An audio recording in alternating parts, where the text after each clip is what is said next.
There you go. Great. All right. So, your company's been around since 2000. No, actually. You want to move? No, because I cannot see her, and it's kind of like she's talking. You want me to move this way? How did you do it in the past?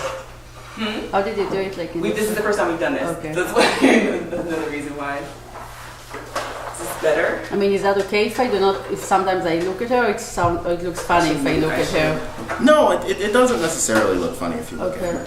Okay. Is this better? So I can, because I really like how she looks now. Okay. Good. All right. But you know what? I think say her name and company. So can you state your name and company? Yes. Into the camera, yeah. Okay. So my name is, it just started like that? Or Yeah. even before she? Yeah. Anything, because she's not even gonna be in the video. She's just gonna be completely chopped. Okay. Oh, that's how fun. So my name is Edith O, and I'm the owner of A9 Nutritz, a bakery for gluten-free, vegan, organic, low glycemic bars, cookies, treats, breads, and many more. Great, thank you. So your company's been around since 2014, I believe? 2013. 2013, I'm sorry. Please tell us how you got started. So I grew up in Israel. I was born and raised in Israel, and I still remember walking with my mom to the health food stores, buying all of these healthy ingredients I grew up eating. And I'm gluten-free and vegan myself for several years, and I realized while there are still so many gluten-free vegan products in the market, when you flip it over and read the ingredients, there are so many ingredients that you just cannot even pronounce. This is where I began baking and cooking my own stuff, and I soon realized that both my husband and my kids prefer it to the store-bought products, and one thing led to another pretty quick, and it pushed me to create A9 Nutritz. So how did you come up with the recipes? So many of the recipes are actually recipes which are non-healthy, I call it. They are non-gluten-free and they are non-vegan, and I just change it, modify them to the way I wanted them to be. I incorporate healthy ingredients. Some of the ingredients I added, some of the ingredients I removed and changed with healthy ones. And I never even baked the non-healthy version, but I have the feeling the version that I made up with is even better in terms of taste and texture. And how long did it take you to perfect the recipes? So some of them pretty much immediately, because I had background and I knew how to modify what will go better than other. Some of them I did have several experiments until it got to the way I wanted it to be. My husband is a tester actually, and he was the one who gives the confirmation if it's good or not. So you worked in finance before you launched your company. What made you take the jump to working on your own and becoming an entrepreneur? Yes, I'm a CPA. I was working for 18 years as a CPA in my career. It was a very good career, but it wasn't me. I mean, I'm very grateful for the opportunity that I had. That's actually how I moved to the US for a job, actually in Boston, Massachusetts, and then I moved to New York and then to New Jersey. But I always felt that it's not the real me. I wanted something else. And I started A9 Nutritz actually while I was still working. The first almost 2 years, not 2 years actually, 1 year when I was still working. And about a year and a half ago, I quit my job, so now it's full-time, my profession. It's my job. So where did the name A9 Nutritz come from? So the name company name is to honor my parents. Both of them passed away, and my mom actually is the one who, from a very, very early age, gave me the wisdom to make the right choices. I'm sorry, in what I eat. The A is Abigail, which is the first letter. The A is the first letter of Abigail, which is my mom's name. The I is the first letter of my father, Isaac, which is Yitzchak in Hebrew. It also stands for Abba and Ima, which is daddy and mommy in Hebrew. My mom passed away when I was 28. My father passed away late 2011. And the stress of losing both of them affected me mentally and physically greatly. I decided to establish this company to honor them. Beautiful. When you speak in real life, you use your hands a lot. And right now, you've got your hands kind of like clasped like this. Okay. And I want you to know that you have permission to expand. Like there's a lot of space around you where we can see you, and so you want to be as animated as you want to be, right now. Okay. All right. Sounds good. Okay. By the way, this can be seen in the camera? Not right now. Okay. Right now we're zoomed in on your face. Okay. So talk to us a little bit about the steps you took to launch your company. I'm sorry, the what? The steps you took to launch your company. Like, how did you set everything up? How did you decide, like, kind of what you were gonna do? So the company, my husband was actually a very good helper with the technical sides. We need to create a company, like LLC company. I think he did it with the help of LegalZoom. It's a company just literally helps you with all the procedures and bureaucracy to establish a company, and tax ID number. They do for you all. They know the best what to do in order to establish a New Jersey company. So we had the tax ID, we had the LLC, we had the bank insurance, we had bank account, we had insurance. We specifically also needed to create barcodes. For some of the stores I sell the barcodes, they need barcodes. So these were pretty much the main technical steps we started with. Once we had the bank account and the LLC and the tax ID, it's pretty much the main ones in order to move on. So how did you get your product into stores? What methods did you use? So I started with Hoboken stores. For me it was pretty easy because I'm a Hoboken resident now, and most of the stores, it's a small city, and most of the stores here know, especially the health food store. It's my second home, I call it.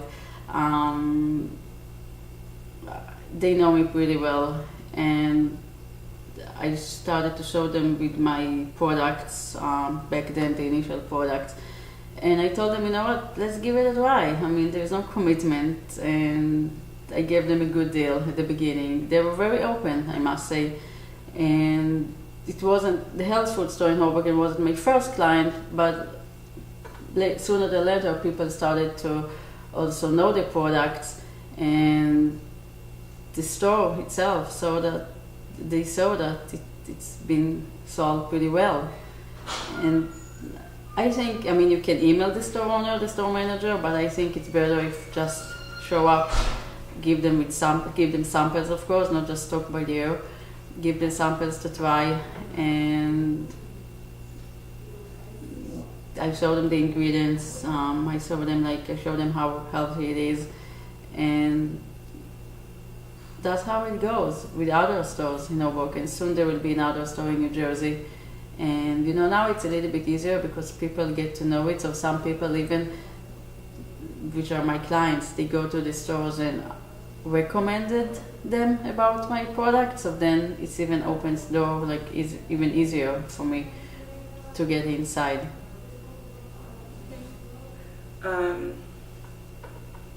What mistakes did you make when you first launched your company? There are several. I think most of the entrepreneurs, we used to work many long hours a day, and we want to see quick results like now. And it took me a while to teach myself that it's not a race, it's a journey. The results will come, but it might take more than one day and more than 1 month. And I feel now that I overcome it, and it's a breakthrough for me to be able to understand that it's okay to work long hours, and it's okay not to see immediate results. I mean, it's not really a mistake, but it's a mistake inside of me not to get too disappointed if I do not see it immediately. That was really good. Give me one sec, because I actually want to drop this down just a little bit.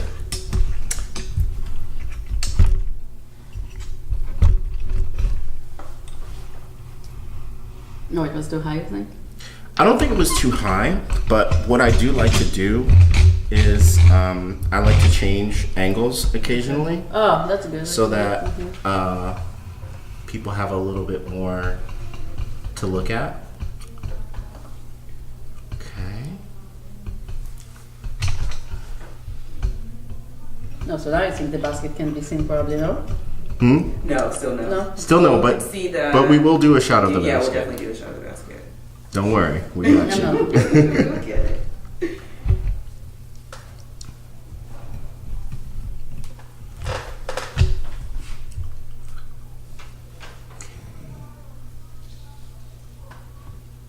Are there any comments or? It's great. No, it's good. Yeah, It's good. Sometimes You, like, I you're have- smiling and everything. Like it's good. I think you look. You Because look sometimes I have mistakes in English. Which no, nothing like that. No.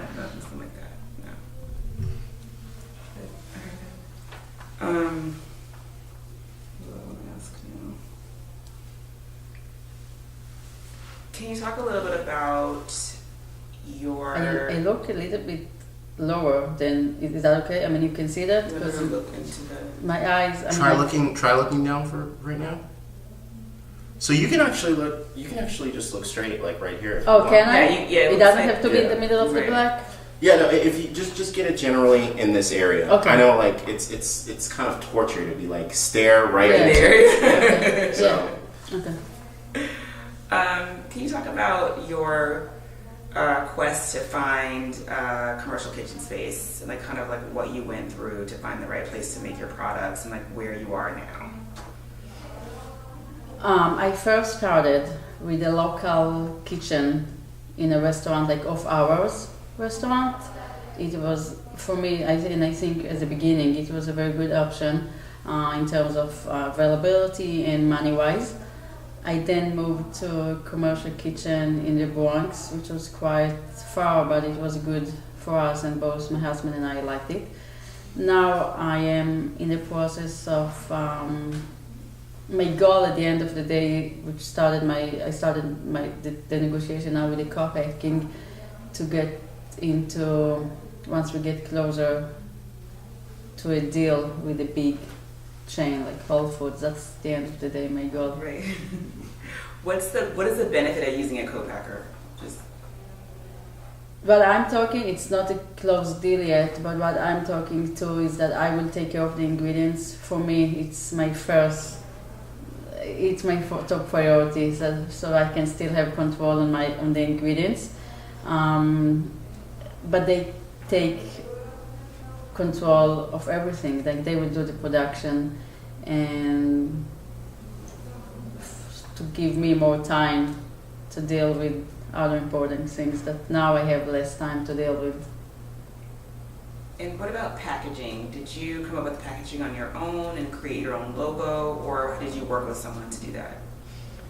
They will actually be in charge also on the packaging, which is a good thing. I had a very good graphic designer who created it's a brand marketer and graphic designer who created my initial logo, which I'm very proud. It's a very clean and simple logo, and the packaging still I'm in the process now of improving. So I'm in the process now because in order to scale up, I realize I need two important things, which is packaging and co-packing. So that's exactly where I am now in the process. And did you receive any specialized training before you launched your business, or did you kind of just jump out there and do it? I started it while I was still working, so it's not that I had any formal studying. I take many classes. I used to, and I still take many classes in Natural Gourmet Institute in Manhattan. I really like the course. I take many classes, food related, healthy food related, and also business food related, business plan, sources. I take many classes of that. I also am a big fan of Ayurveda, which is the Indian healing, holistic healing system, which I'm a very big fan. I find I can relate to it a lot. So, and they have many classes about Ayurveda too. I read a lot articles. My knowledge is since I was literally 6 years old. That's how I grew up. There was nothing at home, junk. It wasn't that popular back then. There was only one health food store when I was growing up, and that's I feel when I was, due to my mom, because of my mom, thank you to my mom, I realized I had all of this knowledge that I wanted to share with the world and with my family, of course. So I also noticed that you sell products on Amazon.com. How were you able to broker a deal with them? I started to sell with Amazon about 8 months ago. I had my own online store before on Etsy, and I realized I really want to increase my online sales because it goes very well. And my husband actually came with the Amazon idea because we are a big fan of Amazon. And it goes really well. Amazon opens so many doors to different states. I get orders from Nebraska, from Ohio, from Michigan, from California, from Florida, states I've never been there even. And it opens great doors because many customers that became my customer from Amazon, they actually became loyal customers. I do not have all the products in Amazon, but once they get familiar with my products. This always happens to us. What even is that?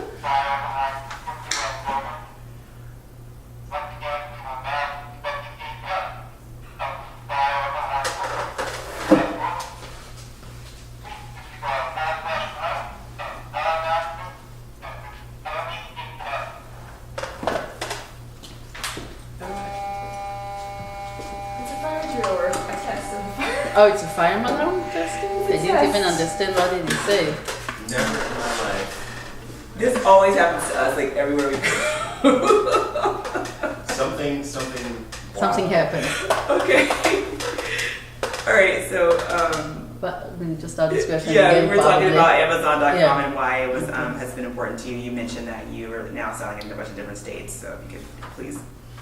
So I sell my products on Amazon. I started 8 months ago, and the goal was to increase my online sales. I used to sell even before Amazon on Etsy and my own online store, and we came up with the idea of going to Amazon to open even more doors, different states. So I sell my products now in Florida, Michigan, Ohio, Nebraska, California, many states which I never used to sell before. And I think the best part on Amazon, at least for me, is that these clients that I get to know from Amazon, they became loyal customers, direct loyal customer from my website, which for me it's great because I really want to increase my sales outside New Jersey and New York, and that's really what I was hoping Amazon will open for me, and it did. It really works. Are they your number one door, or do you sell a large percentage of your sales through Amazon.com, or where are they? My website is still the best online source for me. So what are your plans for scaling your business? You mentioned that you were in the process of negotiating with a co-packer. So what's the ultimate goal? Like, where would you like to see your business grow? My ultimate goal is get into the big chain like ShopRite, King's, Fairway, Whole Foods. That's my goal. And that's where I want to see. Okay. Can you talk a little bit about the steps you're taking to get there? there are mainly two steps that I'm in the process now, improving my packaging and co-packing. What motivates and inspires you? Wow. My kids. My kids, they are 6 years old, they are twins, and they are so innocent. They laugh all the time. They're kids, and just watching them growing up and listening, like take a step back and listen to their conversation. It's so naive and it's so beautiful. I think we have so much to learn from them. Like people think that we are the parents need to teach them, but I think they have such a pure wisdom of life that we lost at some point of growing up. And I think we have so much to learn from them. My kids are twins, so they fight sometimes. But I think the beauty is watching them literally 20 seconds after that, forget about the fight, and just being friends. And I think that's amazing. It inspires me a lot. I want to be there for them. I want to teach them to make the right choices in what they eat. And I don't want them to push. I want them to understand by themselves what's good for them, what's not good for them. It inspires. It's really inspiring to be there for them. I have a living room with window overlooking the water in Manhattan, and no matter what time during the day, morning, lunch, dinner, afternoon, the view is amazing. I'm a big fan of beautiful views, and for me it's number one actually when choosing the right place to live it. And that inspires me. You know, sometimes we have like moments of I'm not sure where to go, so I just take a moment of myself and just staring at the view. It's calming, it's relaxing, it's inspiring, and it inspires me personally. What inspires me regarding the business, it's believing in myself, believing in the products, listening to the feedbacks I get from customers, seeing so many customers, return customers. For me, it means the world. That's great. What's the one thing you wish you would have known when you started your business? What I wish I was no idea, what I wish I had known.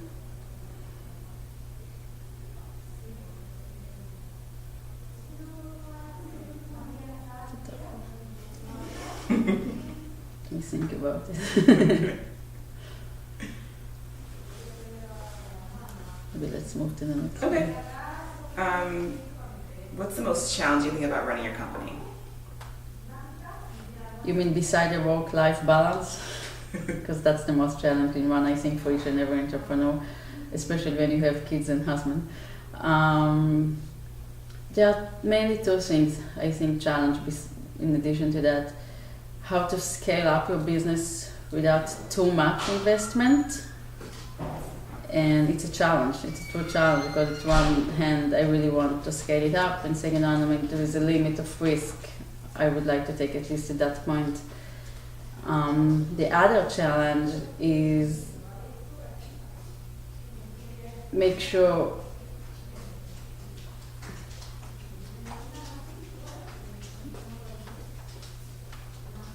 Okay, do you want to start with the challenges again? Yeah.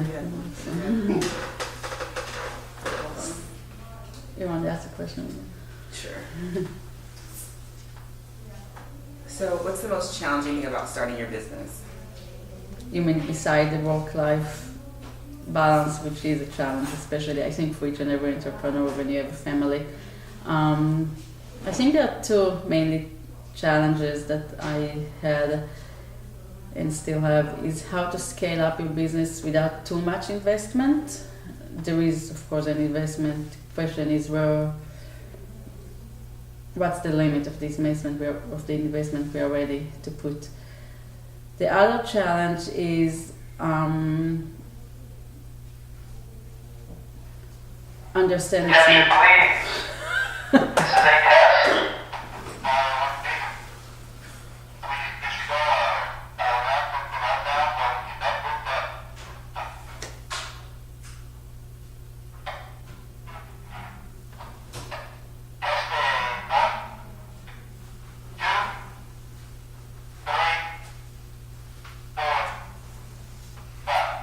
Can this person hear us? No. I don't think so. No. I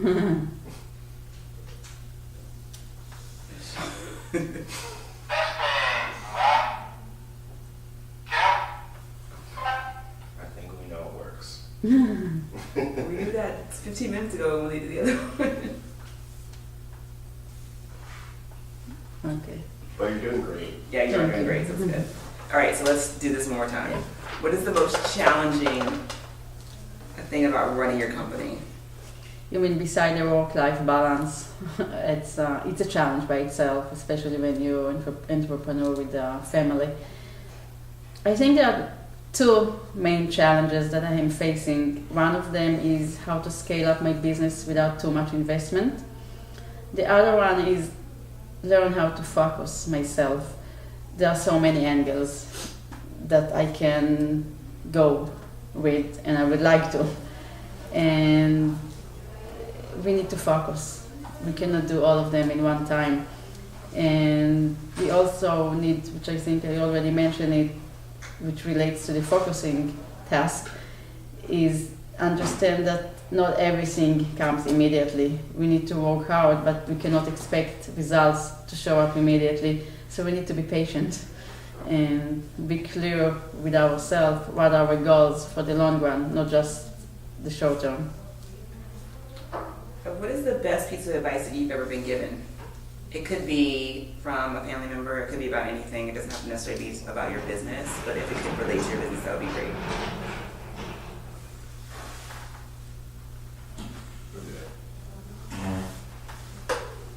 The best piece of advice I've ever got is, which is actually what I saw for my father. My father was, he wasn't an entrepreneur, but he has his own business, and for the entire life, that's how we grew up with his business. And he was a very humble person. I think the most humble person I've ever met, and he treated everyone were equal to him, no matter how small, big, rich, old, simple they were. He treated them with respect. And face-to-face phone, I used to see him a lot. We visited his business a lot, and we used to see him at business, which is not only business, I mean also personally. He treated all people the same, and it stuck me at a very early age. And when I established my company, I promised to myself, especially when the company is to honor my parents, that I will always be honest with customers, vendors, everyone who relates to the business, and be humble. I mean, I'm very grateful for it. I was looking for many years to have my own business, relates to what my passion is, and I promised to myself that I will follow my father's vision to stay humble, and I stay true for it daily. I'm very honest to everyone, and what I can promise to the people, to my clients, current customers and future customers, that even when the product will move into co-packing, is that it's not going to be like, because there are so many brands that started small, and once they grow the business or even got acquired by a parent company, they lost it. They changed the ingredients, they put stuff which probably the parent company wanted to increase shelf life, and I know myself that if something will change in the ingredients of the products, I will not eat it. And all of the products, I tell people if I eat it, it means it passed all the criteria. I'm very strict in what I put into my body. So that's a piece of advice. He didn't really tell it formally, he showed it to me, and I think that's even better. It's stuck inside of me even better than just teaching me or telling me how to deal in life. So I want to get your hands while you talk with the basket. Okay.